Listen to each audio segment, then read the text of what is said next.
It's an interesting time for business. Tariff and trade policies are dynamic, supply chains are squeezed, and cash flow, it's tighter than ever. If your business can't adapt in real time, you are in a little bit of hurt.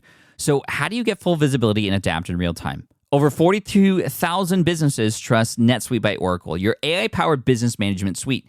It brings accounting, financial management, inventory, and HR all under one roof. NetSuite is the #1 cloud ERP for a reason. It's your single source of truth, giving you the data and control you need to move quickly. Real-time forecasting helps you move into the future with confidence, and with AI built in, you can automate the busy work and focus on strategy. NetSuite helps you see what's stuck, what it's costing you, and how to pivot fast. If I were running a business with a lot of moving parts, I'd use NetSuite for full control over everything. Tame the chaos with NetSuite. If your revenues are at least in the 7 figures, download the free ebook, Navigating Global Trade, 3 Insights for Leaders at netsuite.com/SPI. That's netsuite.com/SPI. The perfect product launch. It's the goal for every brand marketer. High heat, fast sellout, and fans posting recipes like trophies. What do Sydney Sweeney's soap drop, Taylor Swift's tickets, and your next launch have in common? Well, they're not bought, they're bragged about.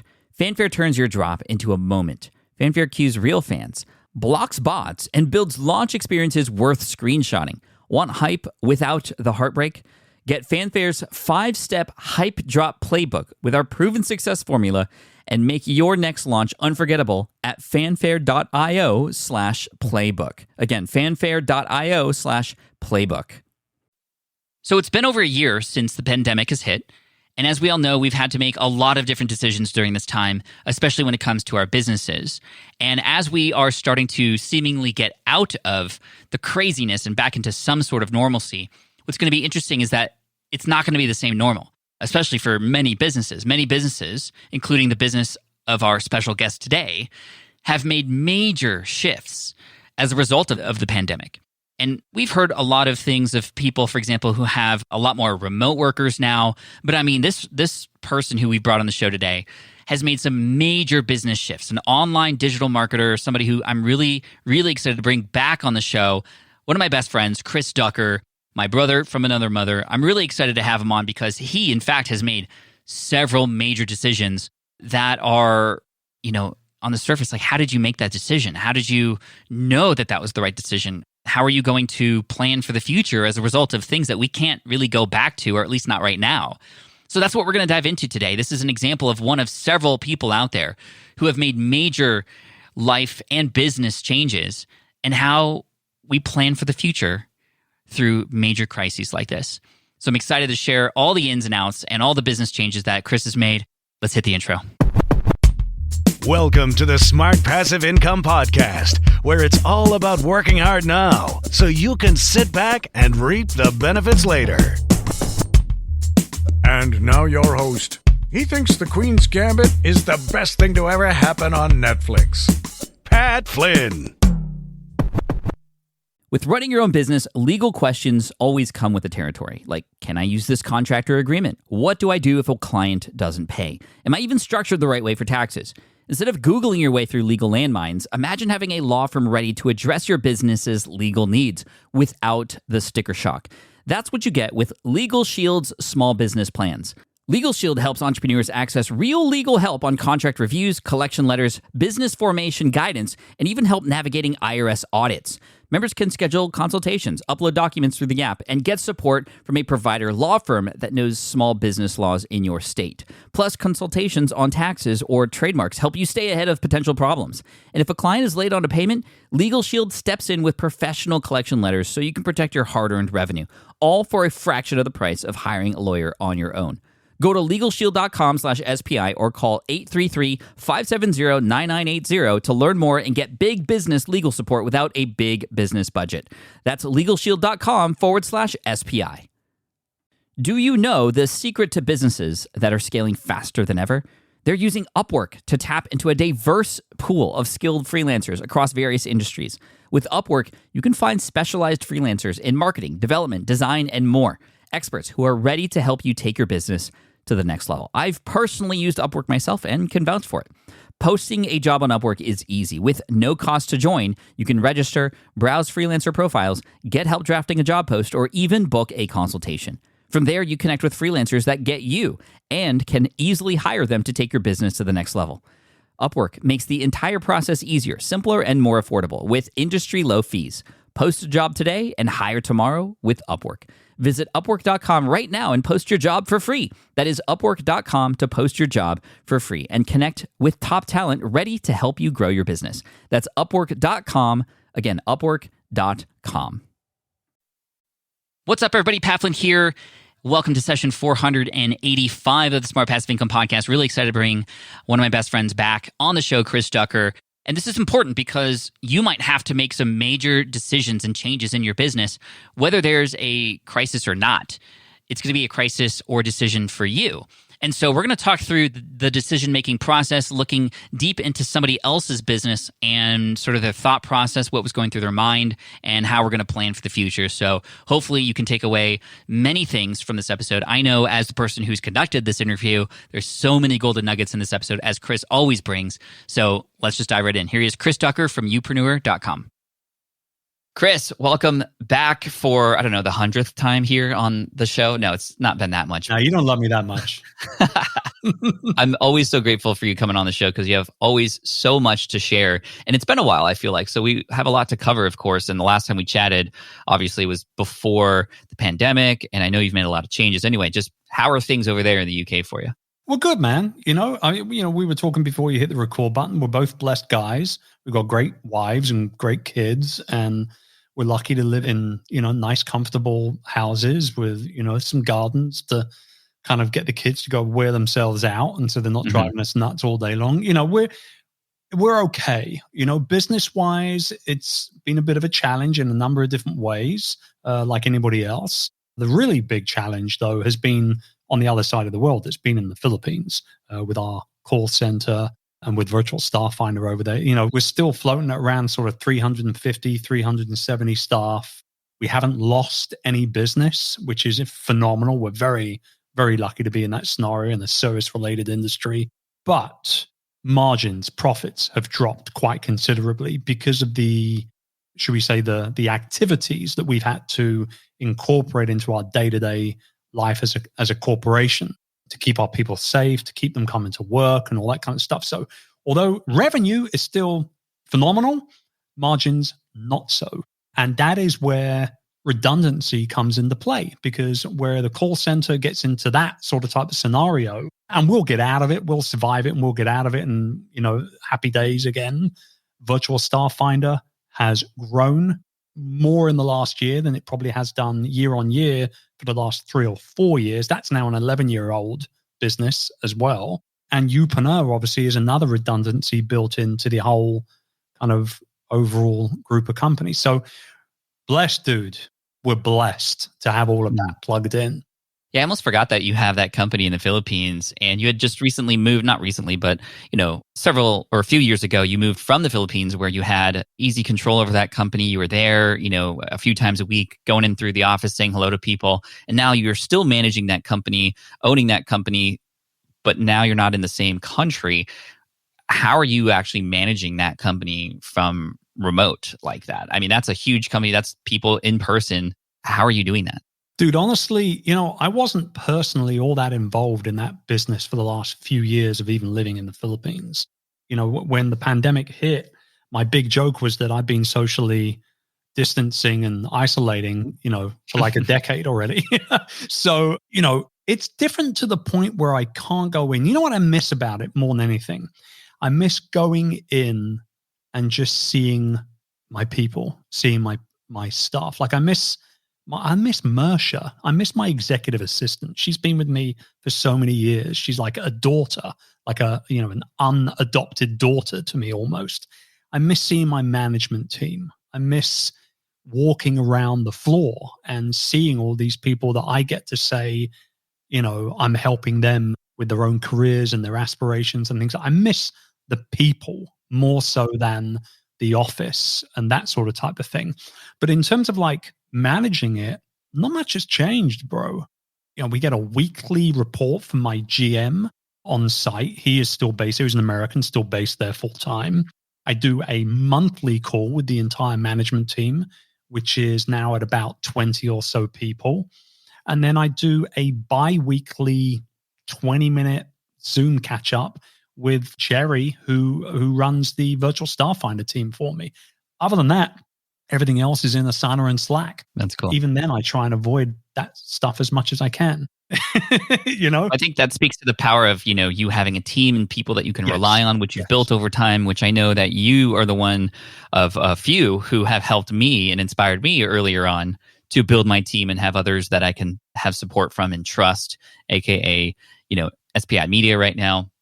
A lot of things are happening without me having to have a direct sort of line into those things. And I can take more of a director role like you have with your Philippines business so that you can focus on other things. And that was something that I had to learn about and adapt to for where I was in my business. And now I know your business outside of the Philippines with Upreneur, and you have your event, the Upreneur Summit, which has been affected by the pandemic and some other things. Let's go down the line on like each of those parts of your business, because I know you've made specific and conscious decisions about how to adapt and be flexible during this time. So why don't we start with something that I know that you were very focused on right before we hit the pandemic, which was your mastermind, right? Something that you had envisioned bringing people together in person to help each other out, and you've had to make big changes on that. Tell us what was planned and then how you've had to adapt.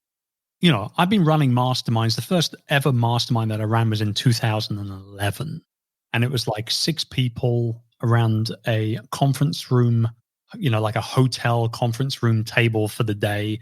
I charged $200.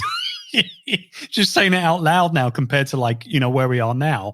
And there was always something about bringing people together in person that I really, really, really enjoyed. And you and I have talked about this for hours over our, 11, 12 years of friendship, right? We've done it together with One Day Business Breakthrough a couple of times, but it was a little bit different. It's like 50 people or 25 people in a room. But yeah, bringing people together is really important. And I knew that this was going to be a big part of your business. Yep.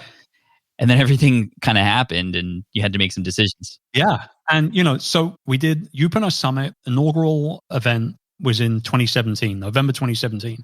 Did it again 2018, did it again 2019. And at 2019, based off of feedback directly from the attendees of those first couple of years, we launched from the stage the Upreneur Incubator Coaching and Mastermind Program. This was their opportunity to become part of a very intimate community of people, to learn more directly from me and from, my very smart friends like yourself. You're guesting this month as part of our mastermind, and, a whole bunch of other stuff as well. But I wanted, at least for the first year or two, I wanted to do it in person, even though everybody I spoke to said, dude, you're going to be like closing the door on so much opportunity from the United States and Canada and Australia and all over Europe. Do you really want to do it in person in the UK? You're leaving money on the table ultimately. So it was UK only to start. It was based in the UK, but we did have a whole bunch of people coming in from Europe as well. So they travel in. Who doesn't want to come to London for a few days? It's the best city in the world, right? It's beautiful. So I was there recently. I know you were. So we said, we'll do it in person. So we launch it. Our target was 50 people. So we can get 50 people to sign up for this thing. That would be incredible for the first year. We had almost 70 people sign up. And so we're over the moon. And this is November 2019.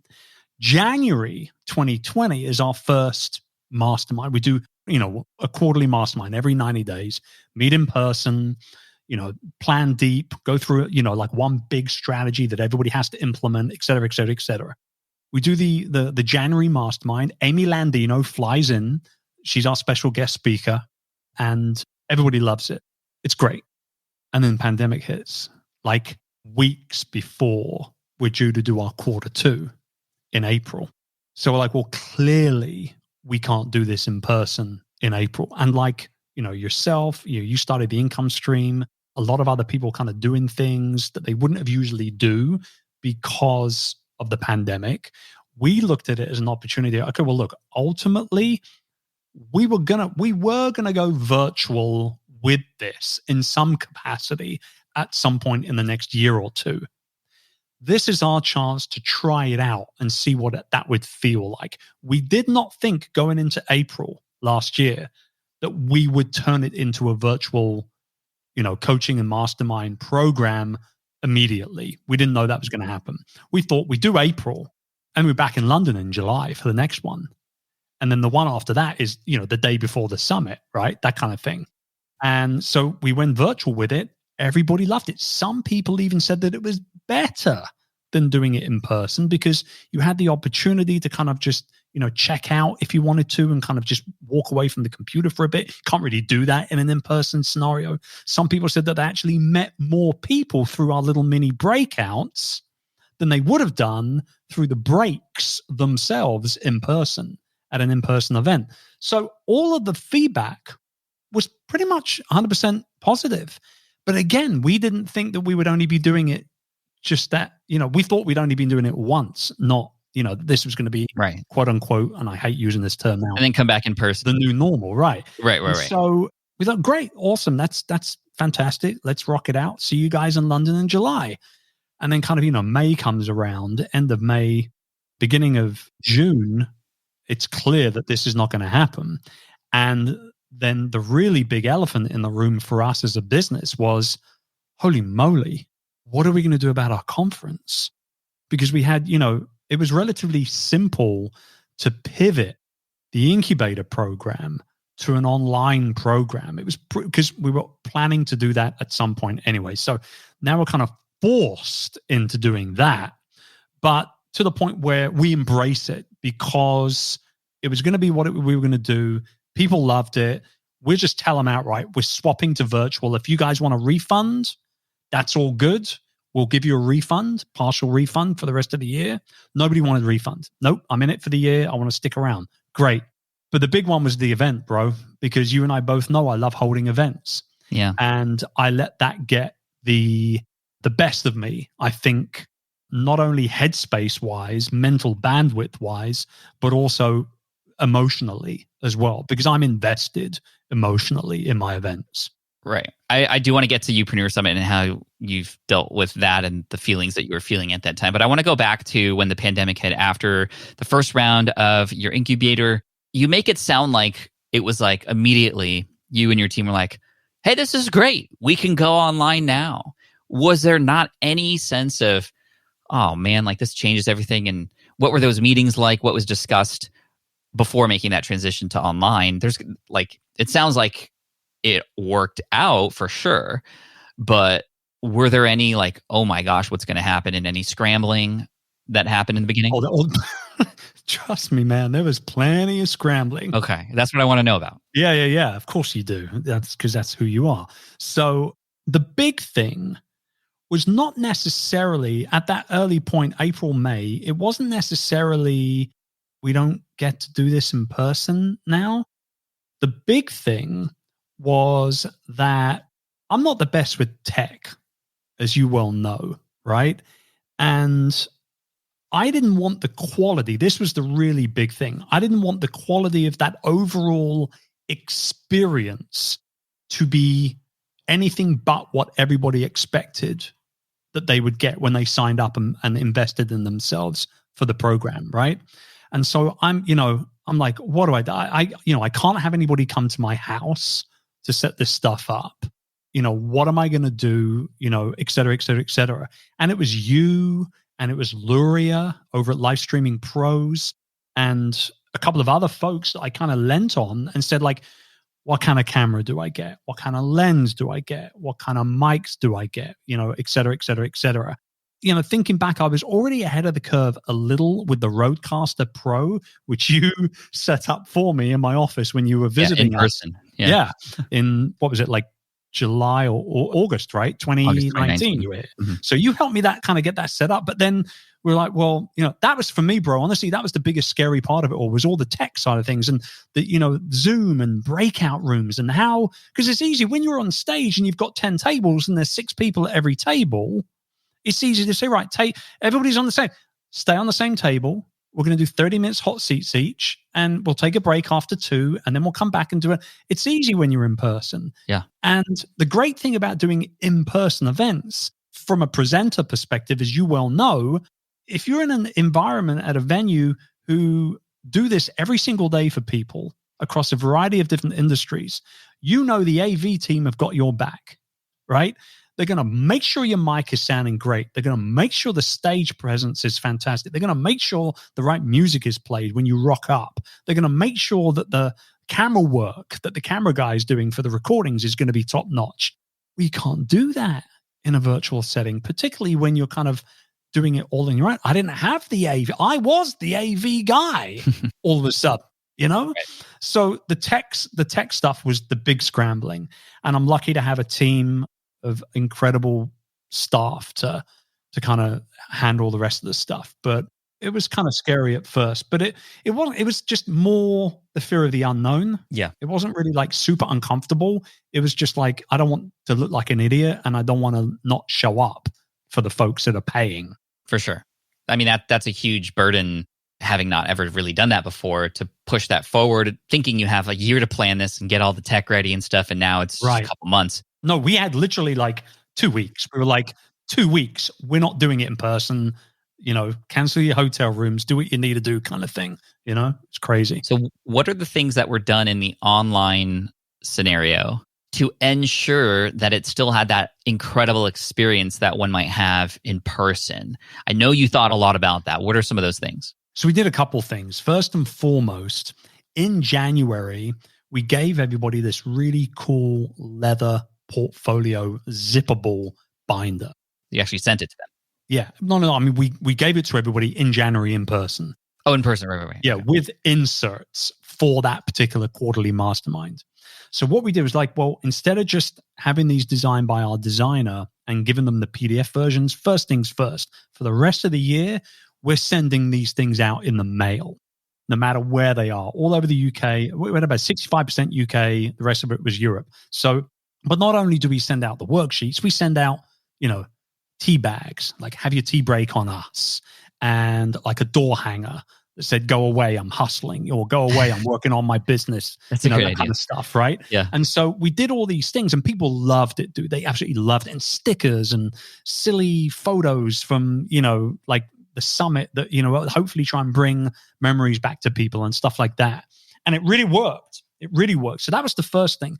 The second thing from an online perspective was that, I'm known for kind of like, the music and the breakout kind of dance breaks and all that kind of stuff. So we did that as well. We had music playing when people turned up and music at the break times, and not boring, yoga, think about your life music. Like, we had Bruno Mars rocking and James Brown and all these kind of, and then Urs would do, as she's a yoga instructor. So like, she would do, 2-minute stretch breaks with people after their hot seats and all this kind of stuff. And it worked, bro.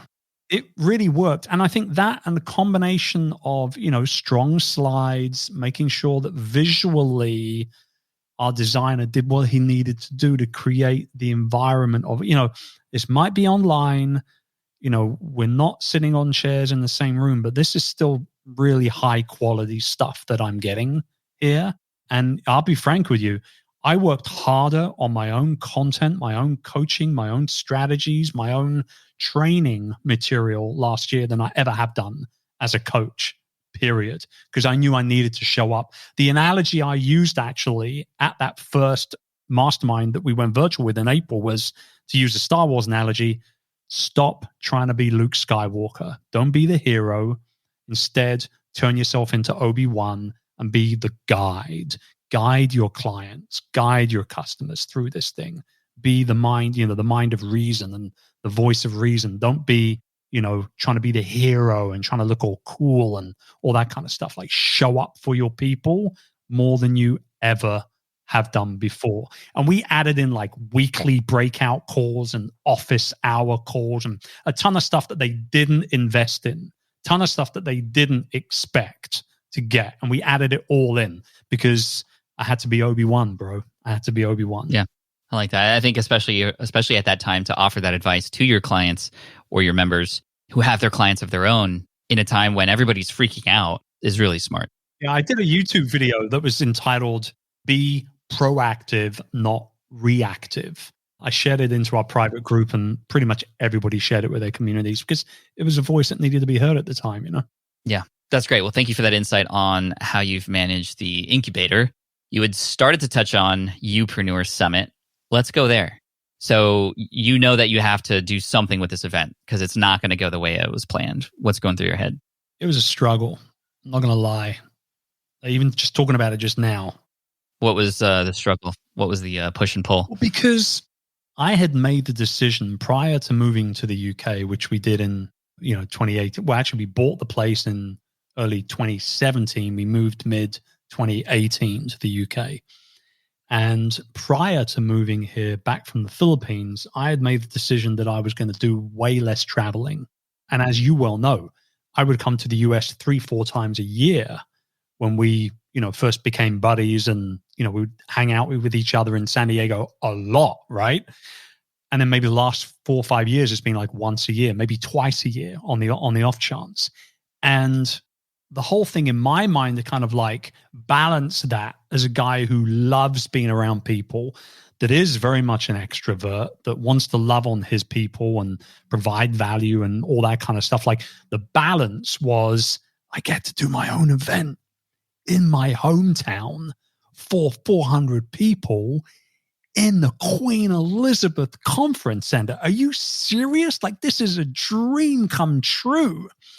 And we do it 3 years in a row, and it sells out 3 years in a row. And you know what it's like? You got to build that momentum, right?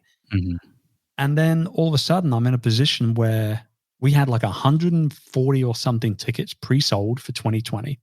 We usually went live with tickets because it's a slow burner selling event tickets. Super early bird price. You'll always get a good number of people jump on to save a couple of $100 or whatever it is. But we usually go live with tickets around March. Pandemic was everything in March. We're not going to go live with tickets. No one's going to be buying tickets to a live event in March 2020, right? So we'll hold off for a month. End of April comes around. What are we going to do? Holy moly. It's too uncertain. Let's hold off. Okay. May comes around. Now I'm in the hole with the venue because I've gone past the point of no return deposit-wise, right? So now I'm even more reluctant to cancel. And we're not talking like a ridiculous amount of money. It was like 20 grand. It wasn't a stupid amount of money, but it ain't chump change either. $20,000 is still a lot of cash, right? When you think about what you could do as a business with $20,000, right? For sure. Mm-hmm. And then now I'm in April. Now I'm in a May, and I'm not going to have to call it because this is stupid. I need to make a decision now.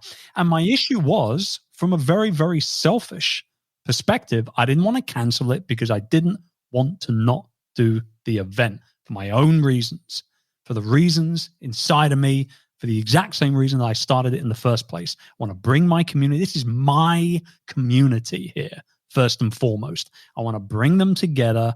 I want to rock out.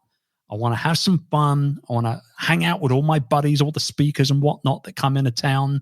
And it's mid-November. It's Memorial Sunday weekend that we do it on. That way everybody goes out for a morning break and they get to see the Queen go by in a car and all that kind of stuff. And it was all these things. It was an emotional roller coaster. You and I know. I mean, we talked about it so many times, right? Well, I had a lot of the same feelings with FlynnCon that I had to make. Of course you did. Very, very similar decisions and emotions for sure, especially having just finally run my first event the year prior very successfully, having pre-sold a number of tickets, also being 50K in the hole with the venue. So what made you finally make your decision, and what was your decision? Well, we looked at the numbers. I always say, like, men lie, women lie, children lie, but the numbers never lie. The numbers never lie. And as a business owner, you avoid your numbers or you ignore your numbers at your own financial peril, plain and simple. So we had to look at the numbers. And, when you look at it, over the 3 years that we ran it, 47%, almost half of our attendees were from outside of the UK. So even if we were to put the event on, international travel is pretty much off.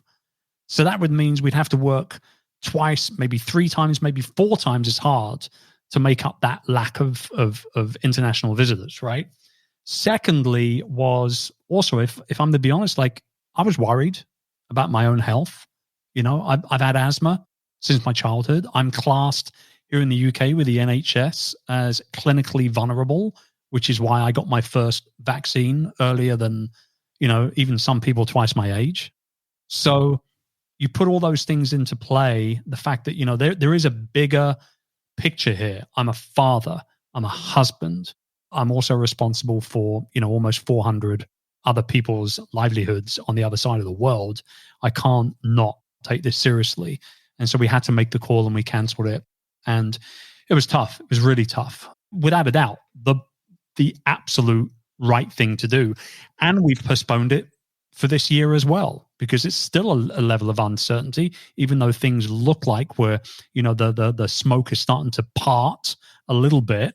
It's irresponsible to hold a large event in 2021, in my mind. If anybody tries to do it, then, genuinely may God be with you, in my mind, because I just look at it as just an unnecessary health risk, if nothing else, Yeah, no, I agree. We made the same decisions for FlynnCon, and that was tough, but it's definitely the right move. Yeah. And you crushed your first event, that must have been hard. That being said, though, you had an incredible MC that first event as well. I don't even remember who that was. Definitely helped. I don't even remember who that was. It was you. The guy was pretty, he's pretty forgettable, that guy, right? Never. That was awesome. So thanks for taking us into your mind with relation to that tough decision. But I think it obviously makes sense now looking back. But in the moment, it can be very difficult to make those kinds of decisions. And like you said, look at the numbers, get outside help and perspective. A lot of times our emotions can get in the way of making the right decision. And I think that also, trying to be proactive, even in a reactive situation, is really important, like you said. Yeah. And I think also when you go through something like that, like I've been building businesses for 16 years now, there are half a dozen, blips on that journey map. That was definitely a big one for us, mainly because of my own emotional element. I'll be the first to admit it. I wear my heart on my sleeve. You know what I mean? But once you go through these little blips and you look at it more from a productive perspective, a positive perspective, and that is, man, I learned a big lesson there. I shouldn't have led with my heart. I should have looked at the numbers a lot sooner on. I should have, I read a 32-page medical report on COVID so I can get more educated on this thing. I took it really seriously, but I took it seriously 2, maybe even 3 months, almost 3 months too late. If I'd have done it earlier, not only would I save some money, I would have saved a lot of sleepless nights and all that sort of stuff as well. But with that being said, it enabled me at the beginning of this year to make the call, A, a lot sooner, and B, a lot easier, which not only did it save me a ton of money, but it also saved me a ton of time. And that's your most valuable commodity as a business owner, right? So yeah, made things easier this year, going through it last year. Simple as that. Nice. Thank you. Let's talk about one more thing that I know has changed. And this is an interesting one to me because you were literally in this office where I'm recording this right now, where the term youpreneur was born. Mm-hmm. We sort of were in the same room together, and that term was coined, and it became your membership, your community. Yep. Came later the Youpreneur Summit, but also this amazing group of people that you've had and have taught and have held accountable and have helped people get results with. And you decided this year to also make a change with relation to that. What happened and why? Yeah. Again, we looked at the numbers. The one thing last year, dude, is that, Youpreneur started off in your office, like you say. I remember, dude, it's July 4. It's 4th of July. Mm-hmm. Do you remember what we were doing 4th of July in your backyard? Yeah, you knocked April in the head with a water balloon. I remember that. Oh my God. I'll never forgive you for that. For the record, for everybody tuning in, yes, I did pelt Pat's beautiful wife in the face with a water balloon. But let me tell you something. She didn't sit down on that. She came after me hardcore and got her revenge. Trust me on that. But yeah, that afternoon was when that term youpreneur was born. And initially, going back to, what we were up to, we had already been running Tropical Think Tank for a couple of years, which was our intimate live event in the Philippines, which you came to in the first year. And again, it was all about community. It was all about community. And so when we launched that as a membership, I was kind of amazed, to be honest with you, at how quickly it took off. We had like 200 and something members in the first month join that thing. And it grew again in the second year. And then it kind of plateaued in the third year, 2018. It plateaued out a little bit. And then we did some promos and the numbers went back up again. And then it kind of plateaued again in 2019. And I was like, and then obviously prior to that, there wasn't a lot of these kind of online entrepreneurship type memberships out there. There were a certain amount, but there wasn't a lot. There's way more now, right? And that's why the business of you, that P2P element, that people to people element that I teach is even more so important and should be embraced today more so than ever before, because people will join the community for the leaders, I believe, more so now than ever. And they'll stick around more so now for the leaders of that community as well. So when we kind of like first launched it, I was a little bit surprised at how quickly it grew. But then because we had that early growth, I was equally surprised that the numbers started dropping off and we couldn't get them back. And so middle of last year, we started really looking at things from a business angle. The actual incubator had already gone virtual. So we knew that was a big change we'd done. We weren't going to do the summit. So we had some extra time on our hands from a team perspective to be able to double down on the incubator experience, as well as kind of look at the other areas in our business. So we spent time cleaning up our marketing funnels. We spent time, developing new opt-ins and testing them from a lead gen perspective. And then we really started crunching the numbers inside of the academy. The numbers just backed it all up. People were not sticking around as long as they used to. We were on this, and this was the big thing. We as a team were on this consistent content hamster wheel of, you charge every month, you got to show up every month. Yeah, for sure. And it was one of those things where it started to become a chore to create the content that we needed to create for our members. And the moment that starts happening, for me personally, you've got to start looking at the reasons why you continue to do something. If something is a chore, if it's not fun, if it's not enjoyable, then there's a crack there. Something's broken there. And you've got to start looking at what it was. And yeah, we decided to ultimately survey our members and find out, and not only the members that were still current, but also our past members as well, and find out the reasons. Why did you cancel? What can we do to make it better? What did you think of dude? It was like a 25 question survey that we went into them with. We had about a 30% return rate, which I thought was very good, even including the folks that had canceled. Especially for a longer survey, yeah. Yeah, they're not part of the community, but they're still finding the 10, 15 minutes it took to like fill it out and get it back to us, which was awesome. And the one thing that really became very, very clear was that even with the newer members that had come on board, they turn up, there's a great onboarding process that we fine-tuned beautifully over the 4 or 5 years or so. But what happened was they felt like there was a certain level of overwhelm. There was so much in there from the last 5 years. There was so much content that they could consume. Even though we had a roadmap in there in terms of what they should do first, what they should do next, where they should look to get in 6 months, 9 months, that kind of thing. It was just a level of overwhelm and time that people were not really ultimately willing to invest in it. And that's one of the main reasons why they were dropping off, or they weren't active in there anymore, and they just carried on getting billed every month. And I don't want anybody to pay for something unless they're using it, genuinely. That's such a common response too for, hey, why'd you leave our membership community? It's just overwhelm, right? So that if you have a membership of any kind, got to make it easy for people to come in there and understand what parts of it are useful. And you got to get it to a point where people can't help but think, wow, I wonder what life, like I can't imagine life without this. That's kind of the feeling that you want. Yep. Versus like, exactly, why do I even have this at all? Yeah, absolutely. Like, why am I paying for this? Like, I see it on my credit card statement. It's only $50 a month, but hey, that's $50. That's a lot of Starbucks right there, kind of thing, right?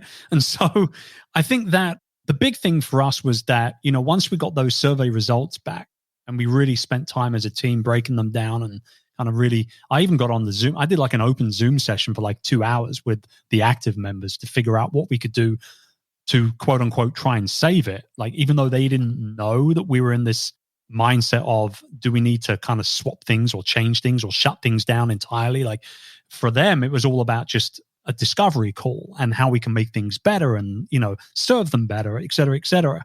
And yeah, dude, I mean, we talked about like not providing replays to live coaching calls. Like, if you want it, you got to turn up live. Now we've got one less video going into the portal for those guys, one less thing to kind of, contribute to that shiny object syndrome, one less thing for them to be less overwhelmed about, et cetera, et cetera.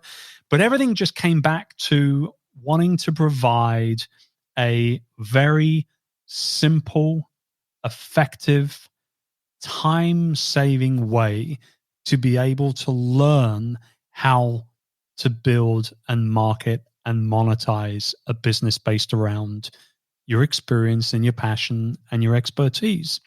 And so we started looking at the core content that had been in there since day one, which helped ultimately write the book, Rise of the Youpreneur, which helped me put together, the Business of You keynote and all the rest of it. And we just went back to the core, build, market, monetize framework that I developed as part of the initial launch all those years ago. And then we started building out like the really important lessons for each of those 3 modules. And before we knew what was happening, we had the course, 18 videos, an average of 5 to 8 minutes per video, a 50-page workbook, 3 modules, 2 hours or so of content. And this will get you from A to, not Z, but A to, J, right? Yeah. It'll get you there. It's the foundational requirements for getting on the road of building the business of you. We package it as a course. We sell it as a one-time fee of $497.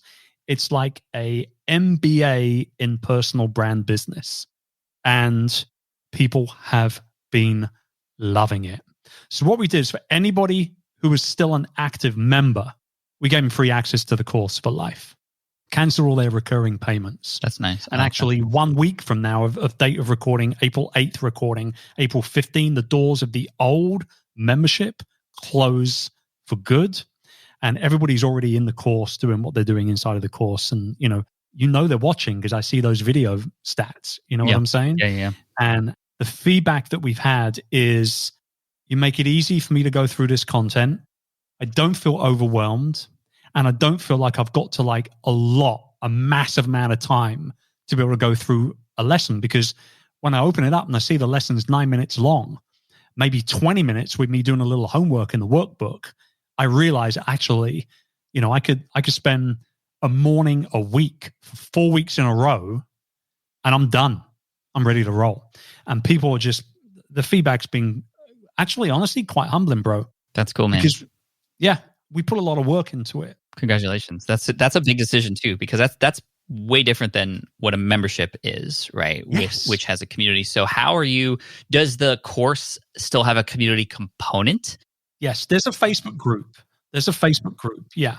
The other thing was, with the membership prior, as you well know, we had the private forum in there, and it worked really well, really, really well at first for a couple of years.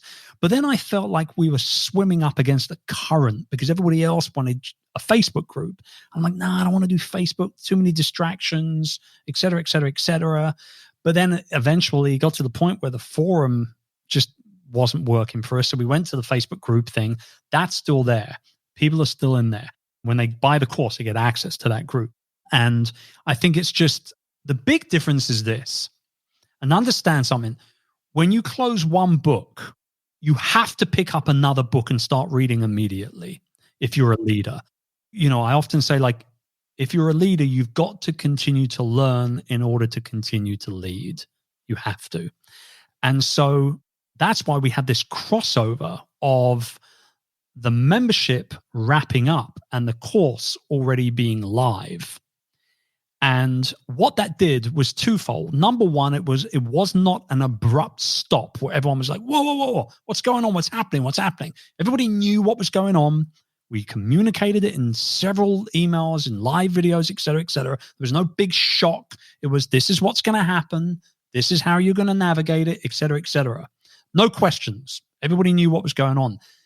The other thing was, and this is a big one from a monetary perspective, and that is that when you're building a membership, and you notice now with SPI Pro, when you're building a membership, there are two words that come to that type of business. And they're beautiful words from a business ownership perspective. Number one, recurring. You get recurring revenue every single month, every quarter, every year, no matter like however you're billing, right? So you get that recurring revenue. And secondly, genuinely, it allows you to actually predict how your business is going to grow. It's predictable and it's recurring. So we knew that by shutting off everybody's recurring income, we as a business were going to take an initial hit because now we've got used to making X amount of money for charging those recurring memberships. If we just turn that off, it's like, holy moly, where's that money gone? But the course is already live. We've already soft launched it. It's already selling. It's already in our autoresponder. We're already mentioning it on the podcast, et cetera, et cetera, et cetera. And because of that, we actually had like almost a month of like double the amount of revenue because we still had the membership going in for the last time and the core stuff coming in for the first time. And so, yeah, I think in terms of making that pivot, I don't feel like the pandemic forced us to do it. We could have carried on, but I think what the pandemic did, it's provided us an opportunity to look at that side of our business much, much closer. And I think that as business owners, particularly when you're building in a number of different revenue sources into your business and that redundancy, you can get complacent. You can get, you can start seeing that revenue coming in every month. And it's a given that it's going to be there, but you don't look into how it's happening or why it's not growing because you're working on other things. The pandemic allowed us, it gave us the time, the breathing space to be able to look at that membership and what wasn't working. And I feel more confident about the course after a month of having it available than I did after 5 years of running the membership. Fact. In terms of the way it's going to serve our people. How long were people staying in the membership at the tail end there? Like how many months? That's a good question. In the tail end, an average of about 6 to 7 months, which is not bad industry standard wise. But at first 3 years, dude, I think the average was like 18 months. So it had diminished quite sincerely. Right. So the price point becomes something that sort of allows for several months just kind of in one full swoop in the beginning with a single time payment to sort of make up for that. That's cool. I think that, like you said, this is not something you were forced into, but the pandemic, I think for everybody, has allowed us to slow down, kind of zoom out a little bit and go, hey, what is going on here? When we come out of this, what do we want things to look like? And that's been true for our businesses. And I know that's been true for just our personal lives as well. I've made decisions to travel less and do more things at home, even when we get out of this. So I do agree. I think, again, it's that, what does this make possible question now? And you've definitely tackled that very well. Thank you, Chris, for letting us in on your brain and what's been going on over the last year and a half or so since the last time you were on. And I just appreciate it. So where should people go if they want to check out some of the things that you have going on, your course and summit when it eventually comes back? Like, where should people go? Yeah, I mean, everything kind of youpreneur-wise lives over at youpreneur.com. If they want to check out the course, they just have to go to youpreneur.com/academy. All the info is right there and they can buy in. There's no open and close scenario. It's open all the time. And yeah, just, hit me up on the socials at Chris Ducker. Love to have a chat. Thank you, man. Appreciate you for coming on, as always. Right back at you, bro. All right, I hope you enjoyed that interview with Chris Ducker. Again, you can find him at youpreneur.com or his academy at youpreneur.com/academy. If you want the show notes and resources for this episode, all you have to do is go to smartpassiveincome.com/session 485. And it'll be really exciting to get Chris back on in, maybe another year. We'll see how things have gone since these major decisions.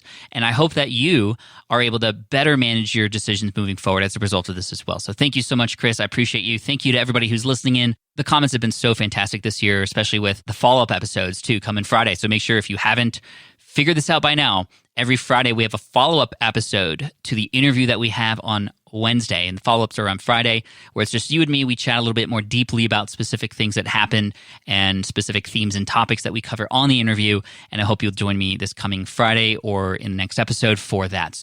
Thanks so much. I appreciate you. Take care, and as always, Team Flynn for the win. Peace. Thanks for listening to the Smart Passive Income podcast at smartpassiveincome.com. I'm your host, Pat Flynn. Sound design and editing by Paul Gregoris. Our senior producer is Sarah Jane Hess. Our series producer is David Grabowski. And our executive producer is Matt Gartland. The Smart Passive Income podcast is a production of SPI Media. We'll catch you in the next session.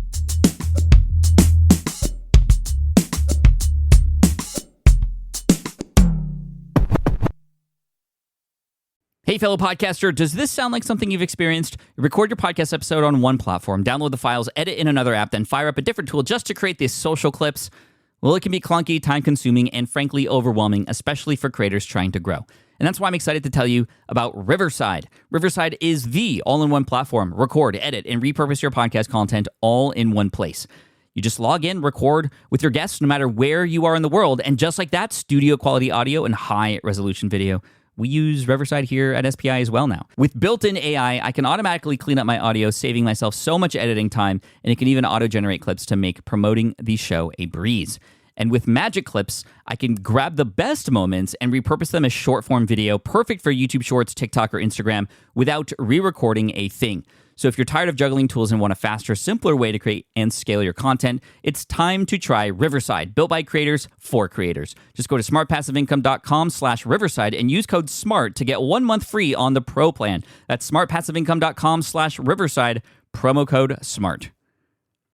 More people dream about building their own business and being their own boss rather than retiring early.